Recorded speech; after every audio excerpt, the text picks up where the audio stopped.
Hey everybody, welcome to the Mixercist. EB, great to see you. How you doing? Good CW, doing well, doing fine, hanging out in the dungeon as always, and a long time no see, eh? Yeah, it's been a while. What have you been up to? Well, to be honest, I'm excited about this new plugin that we're talking about on today's episode. I think you're going to love the sound of it. If you don't know us, EB and I met back in 1989 at the University of Toronto. We were dorm mates back in the day, and we were both musicians. So we were always, borrowing, buying, using our student loans to grab the latest piece of gear if we could. But we were always trying to get the most out of it, to really understand it and use it to its max potential. Eric was genius at that stuff, I always believed. And so we decided to make this channel to bring you the products that we think you get excited about, that we love using, that we think are really well made. So we don't review everything. We review the things or show the things that we're stoked about, which brings us to tonight's plugin. EB? Yeah, it's a brand new plugin from Pulsar Modular. I'm super excited about it. I've kind of played and used the Pulsar Modular stuff for a couple years now, and they're particularly good at the analog emulations. And when I saw that this thing was released, I got real excited. So I've done some mixing today and using just this plugin, which, of course, from the title, you already know what it is. So why don't we just get straight to it? Every time you come in here, you're breaking my concentration. You're distracting me. We are looking at the Pulsar Modular P455, and also they have the 450 EQ. This is the 455 that we're looking at right now, and this has an entire signal chain in one plugin, including compressor, EQ, line amp, transformers, converters, all kinds of different options, all kinds of great tones, extremely flexible plugin. It was developed in conjunction with Marc Daniel Nelson. And if you know who he is, he's a Grammy Award-winning, Academy Award-winning producer. He's mixed Fleetwood Mac. He's mixed... Stevie Wonder. Yeah. Prince. The list goes on and on. MDN, Mark David Nelson's worked on this stuff, on this gear for quite some time. So they worked very hard to get it right and bring it into the digital realm. And man, after mixing with us, we're going to hear some examples. Should we do a rundown first, or let's do a rundown of the plugin. Yeah, let's talk about what you get and what's in the plugin itself. Okay, well, we've got input and bias right here. These are probably the two most important things when you're trying to get the into the ballpark of the sound that you want. Input operates like a standard input in terms of it gets louder and it gets more distorted, or it cleans up as you pull it back. Whereas bias is more like a headroom feature. If you know on the Brainworks plugins, you can adjust the headroom. Mm-hmm. If you pull it back, you're going to get more or less distortion, less harmonics. If you increase it, it's going to get a lot more dirty and a lot more saturated. So if you don't want to affect the level, you can just hit bias to clean things up, tighten them up, whatever you need to do. It's got very extensive metering, as we're going to see. We've got up here the bypass of the plugin, polarity reverse. You've got a gain reduction meter, and I love this thing. I love being able to see just how many dBs I'm reducing the gain. We've got the standard load, the preset, name the preset, save the preset. We've got A and B slots, and you can move A into B so you can do quick comparisons. Two different interfaces. There's the new interface, and then the old interface, which is a little more scuffed up, a little more dirty. We've got the About section here. We can see your license, call up the user guide, set default size. The plugin, it's got that corner. I love that, the corner where you can make it bigger or smaller. And then once you've got a size that you like, you can set that as the default size. It'll open up every time in your DAW. Auto dimming, which we'll get to later, it just sort of dips the sound as you're changing modules. And theme settings, where you can select the new theme, the old theme, or you can save new or old with each preset. And that's what I've got it set to now. Mm-hmm. So you got your metering here. You've got two modes of harmonics, 2-channel and 8-channel. 2-channel is based on the master section. And as such, it's a little tighter, maybe a little less harmonics, a little less saturated, and 8-channel is more like what you would get off a single channel on the console. So here you've got your EQ. This is based on the API 5500, which is the mastering EQ. It's standard curves. You probably know the drill. Frequency, gain, peak, and shelf. It's got the proportional Q. Here's your mid-range, in and out. Same with the high end. Now here is an interesting feature called the band multiplier. Now this multiplier is really interesting because it basically does what it says. Let's say you had 4 dBs at times 1. All right, so you got your 4 dB boost curve. If I went down to 0.5, that would be like a 2 dB boost. But the curve would be slightly different from, say, just going down to 2 with a times 1. So that's also something you can play with to get some additional flexibility. Low and high pass filters. These are independent from the EQ, by the way, so these do not turn on and off with the in and out. 20, 15, 10, and 5 kilohertz, 20, 40, 70, and 90 hertz for your high pass filter. Compressor section down here, 2 different ratios. They're both actually pretty low. Do you remember what those were, Chris? Yeah, they're 1.2 to 1 and 1.8 to 1. Right. So again, based on 2 bus, but although I found even if I went to ratio B, I could still get some pretty good smack out of it. Mm-hmm. And with threshold, attack, release, you've got numerical entry points down here too. Double click, and you can enter what you need. We've got 2 different converter emulations and to choose from here. Yeah, it's called the dog pound, and there's 2 different. I think the manual says which kind of dog they are. Oh. Yeah. Let me just, before you redo it, let me tell you what they are, okay? Let me just grab the manual. The dog pound output stage. You choose between... There's 2 okay, dogs. Willie and Atticus. So Willie and Atticus. Willie's on the left. He's a Norwich Terrier, and Atticus is a Weimaraner. Good luck keeping that all together. Love it, though. Yeah. All right, so 2 dogs. You learn something new every day. Yeah. And then you got your final output. I did read in the manual, by the way, you can hold control down, and like if you're moving things, it'll adjust the input accordingly or something. So for those of us that like or I should say those of you, because I don't like gain matching, but to each their own. And that's the bulk of it, I think. The bulk of it, yeah.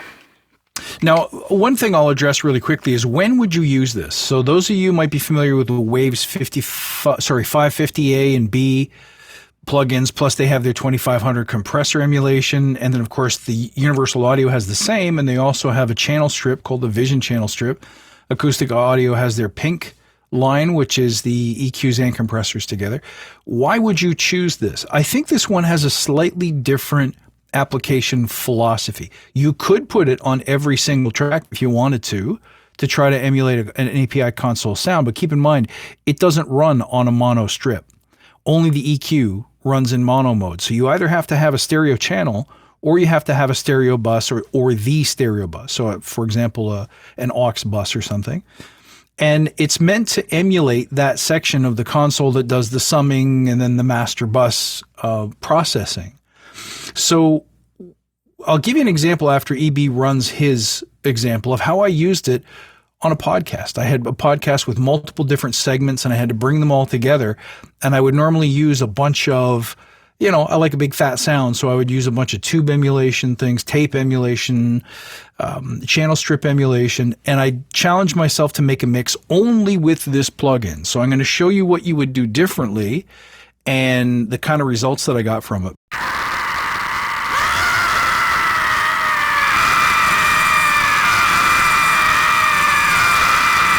But EB, are you ready to dig into this thing in use, like how it sounds? Oh, you know it. So I've been mixing for a while now. I've got this on every track. Why don't we pull up my session here? As you can see here, I got 12 tracks of audio, but I've also got a reverb and a delay, which brings the count up to 14. Plus, on the master bus, 15 instances of the P455 doing various things. Almost all of them have some EQ, and they've all got distortion, and quite a few have the compressor on too. And this is putting maybe 20, 30% on my CPU. So I don't have the oversampling turned on. That might change things because I am running at 48K. This plugin does internally oversample if you're at 44.1 or 48. If you go up to over 88.2, then it becomes an option. You can start to get even extra oversampling on top of that. Well, let's listen to what I got here, and I'll start pulling up some instances. And this whole thing just came together. I pushed into it pretty hard, maybe too hard, but you could be the judge of that. This is a demo from an EP I've got coming up.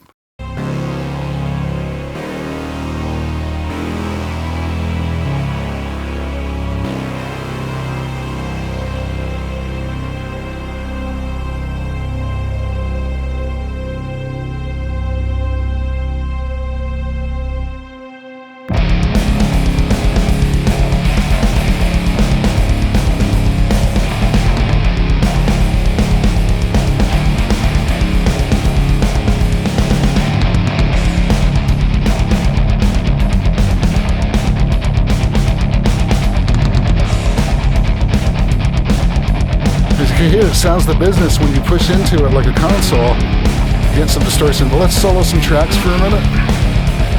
Here's the kick drum, for instance. On, off.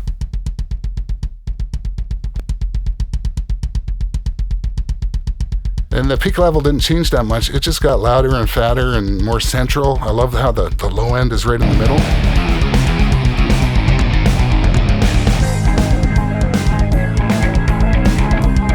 Similarly with a snare we'll do.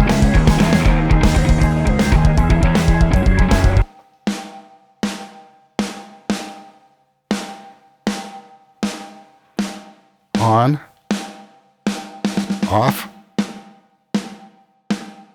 Got some EQ, just like a shelf at 2K. Really brightens it up. Right, and if say you wanted to really crank the bias or the input, we're at 7.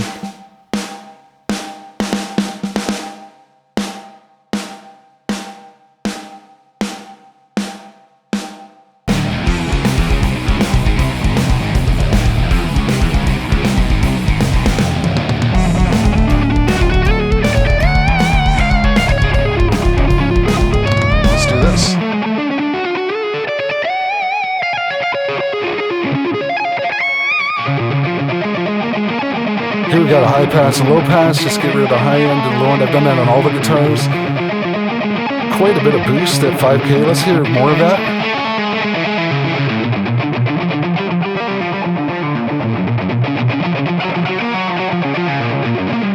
Off.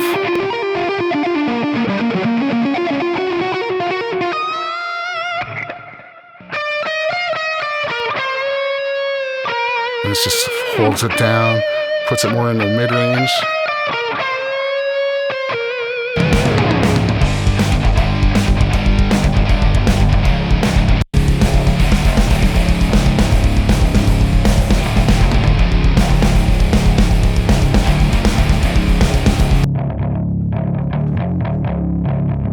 I do want you to hear how the compressor works, and it's probably a good way to.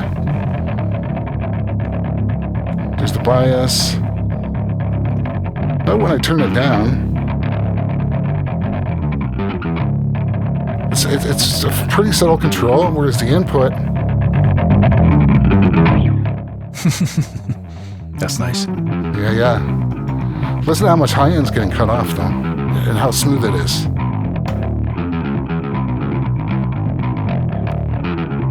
Same with the low end, just to clear off that bottom, the rumble that you don't need. It's like guitar amp bass. So check out what I did with the low end.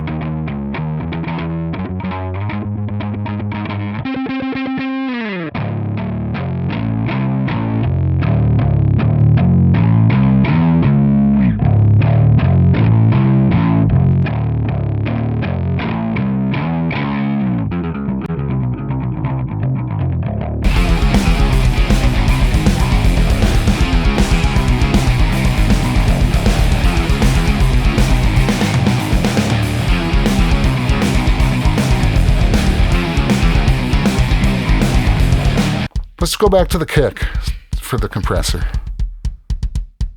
Or we could even maybe check out what's going on in the master bus. So if I wanted to really clamp down on this, there's a side chain for a high pass. I forgot to mention that. 80 hertz high pass in the detector.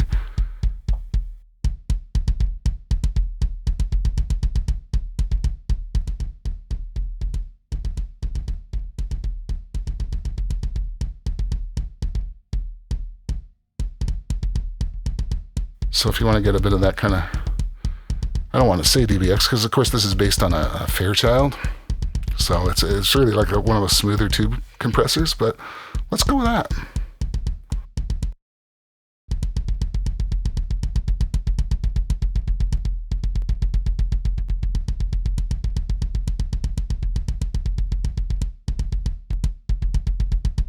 Without. With.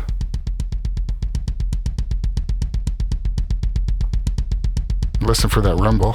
Without.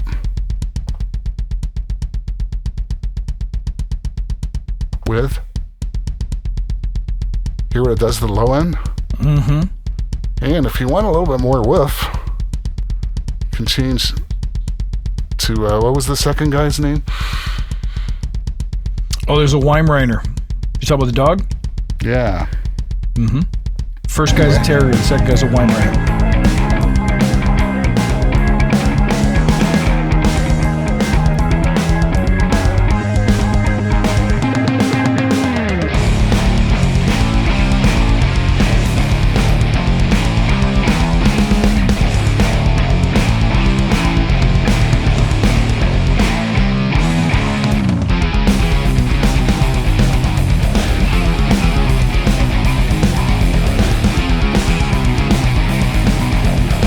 I love it, man. I love the drums. Just got totally smacked. I was impressed with that.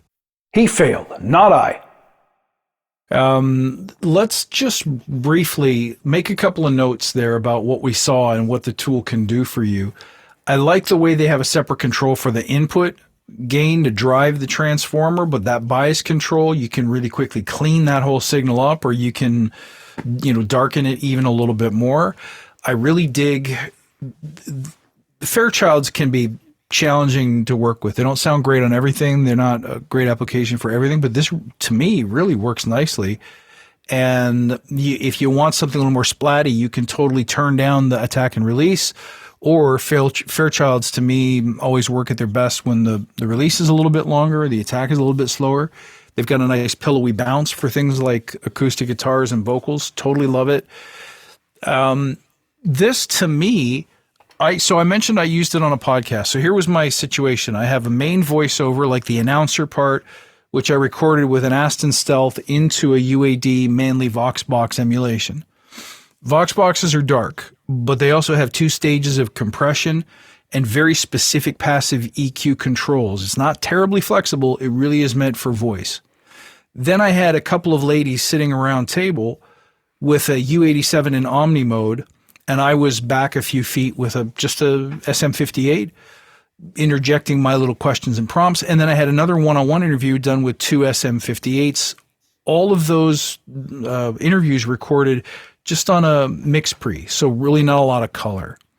So what I ended up with, this is a problem that I have. When I'm the announcer and the engineer, I like what I hear in my phones has nothing to do with what it's going to sound like. So I darkened it too much, and I used a little too much compression.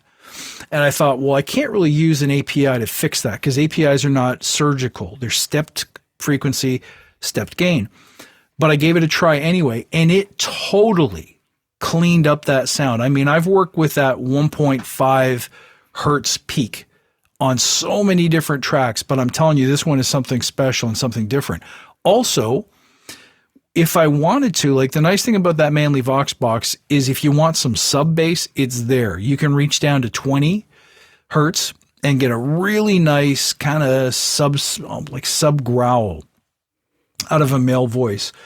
And I didn't think the API, normally their curves down in the bottom, whether it's the shelf or the peak, they're a little too wide to really do that well.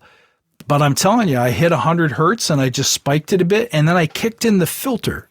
And a little bit like in a Pultec EQ, I noticed that having the cut in the high pass filter while you're boosting in around the same area creates that interference or intersection kind of interaction is the word I'm looking for. The same way a Pultec does. It's going to take some of it out, but leave some of it in because you're boosting on one, cutting on the other. Fantastic. And then with the ladies' voices, let me tell you, 3K, sweetest frequency. Like to my mind, it sounded better using this EQ than any of the other, especially API EQs, the 550A or B emulations that you would normally come across. To me, it sounded better and it was clean and it really brought out those female voices are so beautiful and it really brought out the best parts of all of their voices, just pure magic. And then of course the compressor I really love working with as well because it's not so, I use the A ratio, I think, because it was not so splatty that I was looking for. I really wanted something to just control and bring all the voices forward. And it did a magnificent job. I used no other plugins at all except noise reduction. So what I did was put the master bus instance of the plugin, the 455, on a stereo aux, like all the different voices in the interview were going through one aux bus. The separate interview, same thing. So I only put it on those aux buses, and then I would take the 450 EQ and put it on some of the microphone recordings just to do a little bit of tidying up if I needed to. And let me tell you, it was beautiful. I was not expecting to be able to do a whole mix just with this plugin, but I did, and it's magic. Marvelous. So therein lies the question, is this currently the best API emulation in digital format? Is it a very tough one. Best? So it's a good question. If you're thinking of investing, if you're now sitting there with your money, figuring out which ones of these should I get, I would go for everyday use, the UAD API Vision Channel Strip, because it has their compressors and gates in it, which are highly functional. Those are available in both native and in the hardware format, so there's a ton of flexibility there. For accuracy, I would avoid the Waves stuff. Even the Lindell stuff never sounded all that authentic to me. With this plugin, you won't get the same level of drive that the channel strip transformer input gain would give you, but you also don't get a Fairchild with all those other ones. You don't get the ADC emulations that you get with the other ones. There's something going on here that is really special, and we haven't even had enough time to play with it to figure out what changing, like turning off or on those line amps.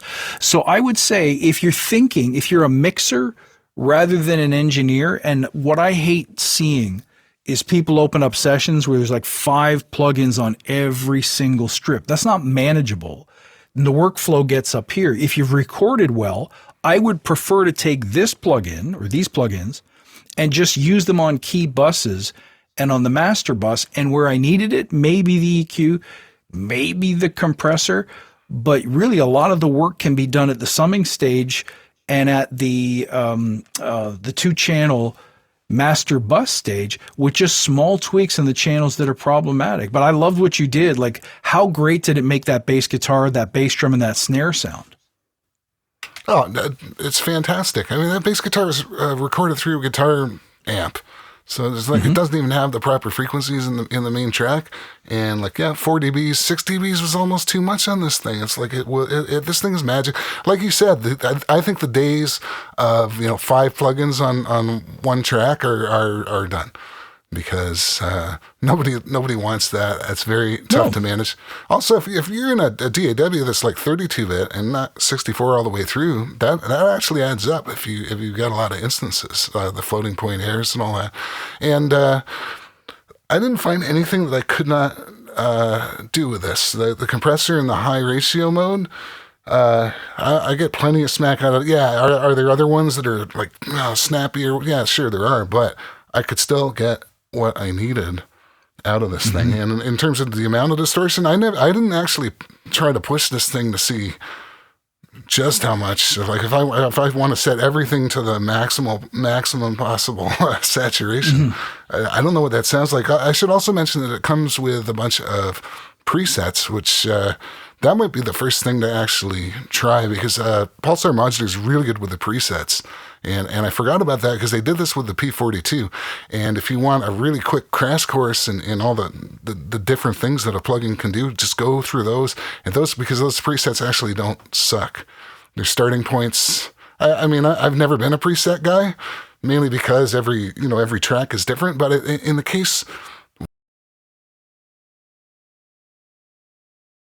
well, let's go back to I don't know if I mentioned this, like not only like with this multiplier here, not only does the curve change, like say, +4 at ×1 versus, +4.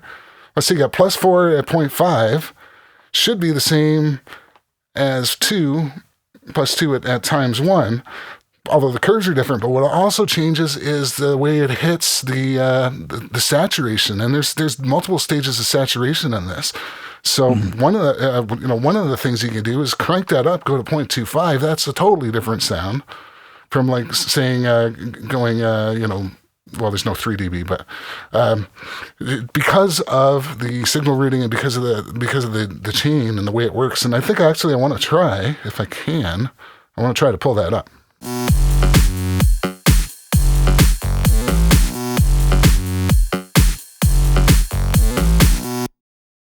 Okay, signal flow right here.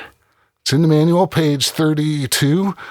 I highly recommend reading the manual too, because there's a lot to know. There's a plugin that you can grow into. And like you said, Chris, a few tools that you know extremely well is going to get you a lot farther than trying a million plugins and firing off in the dark.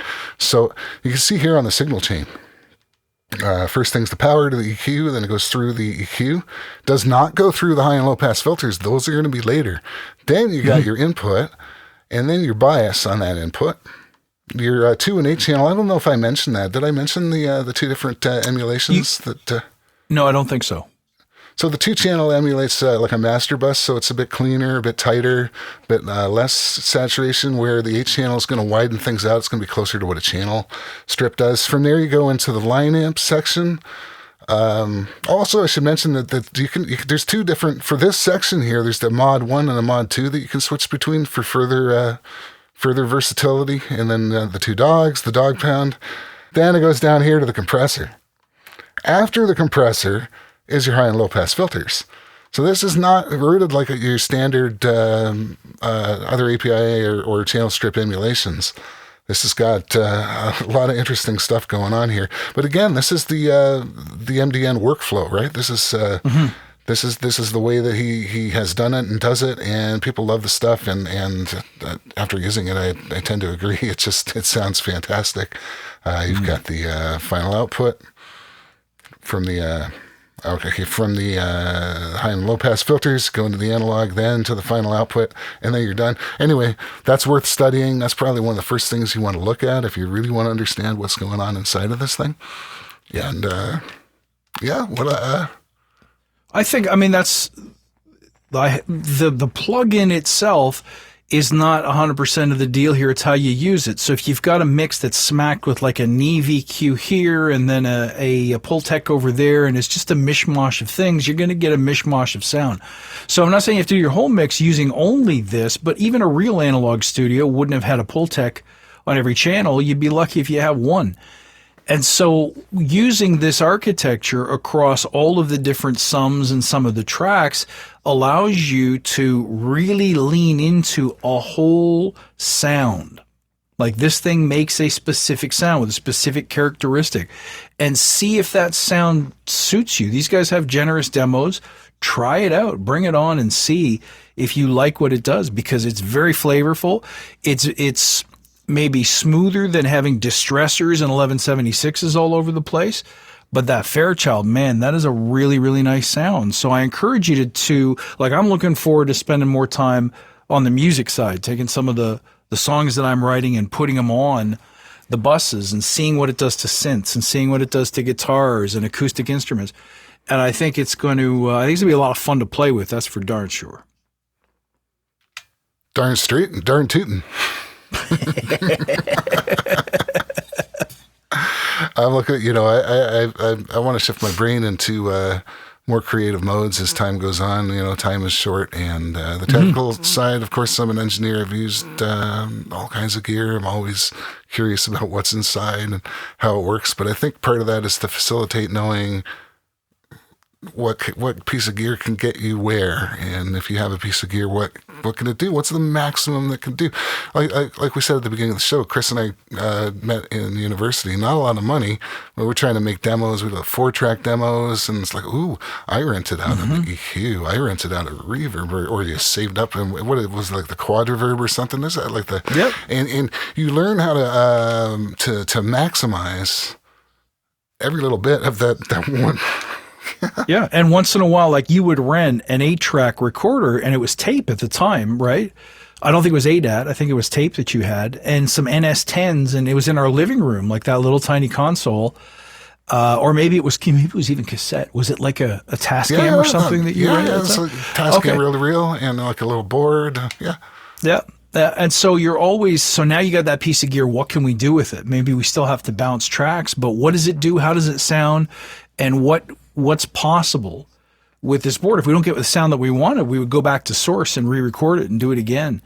And I think that art has been somewhat lost. People want to hit the artificial intelligence mastering button and have it take care of all the details for you.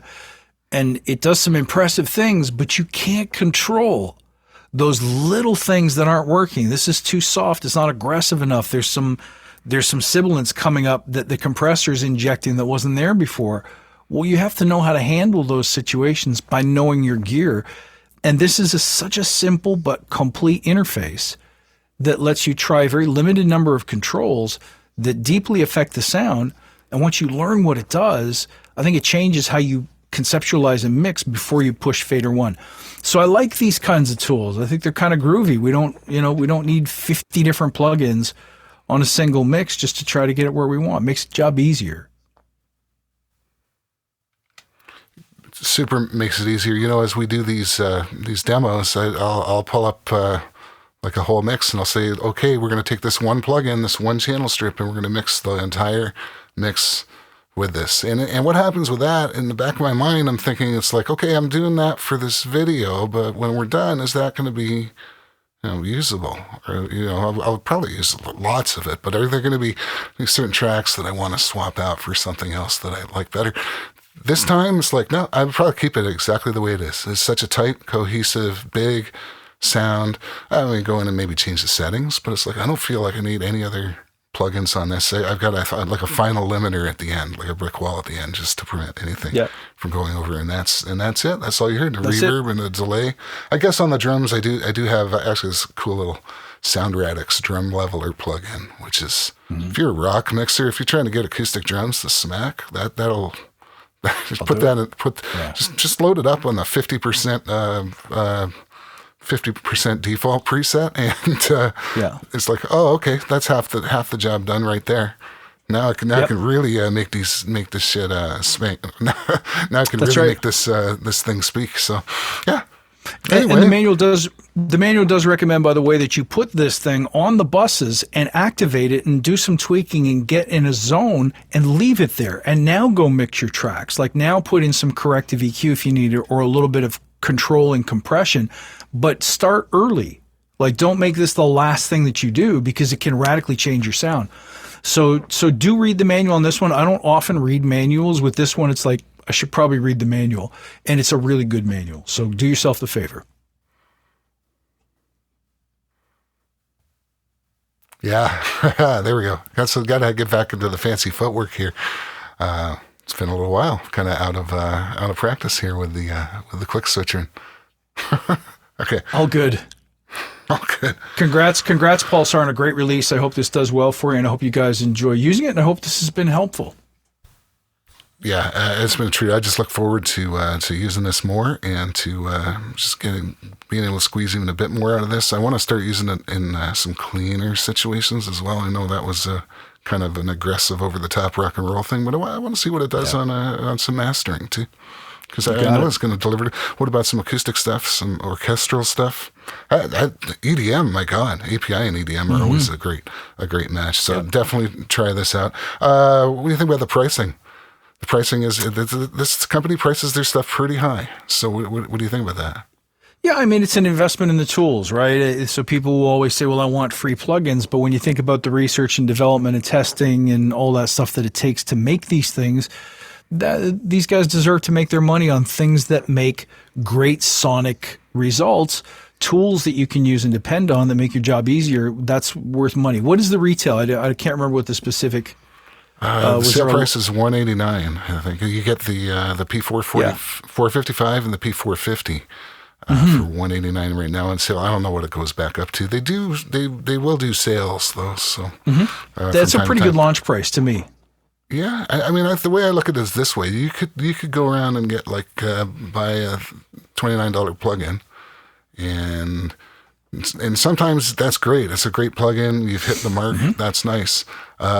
More often than not, though, I find it's like it sounds okay, and then you're looking for the next thing. You're not going to need to look for the next thing with this. This I agree. Is incredible. So, Yep. That's my 2 bits. Well said. Yeah. All right, my friends, thank you for tuning into the Mixercist. We appreciate you guys being loyal subscribers for checking us out. Please, if you love this video, if it helped you, please share it with your friends. And why not leave us a comment or a like? And don't forget to subscribe so you never miss an episode.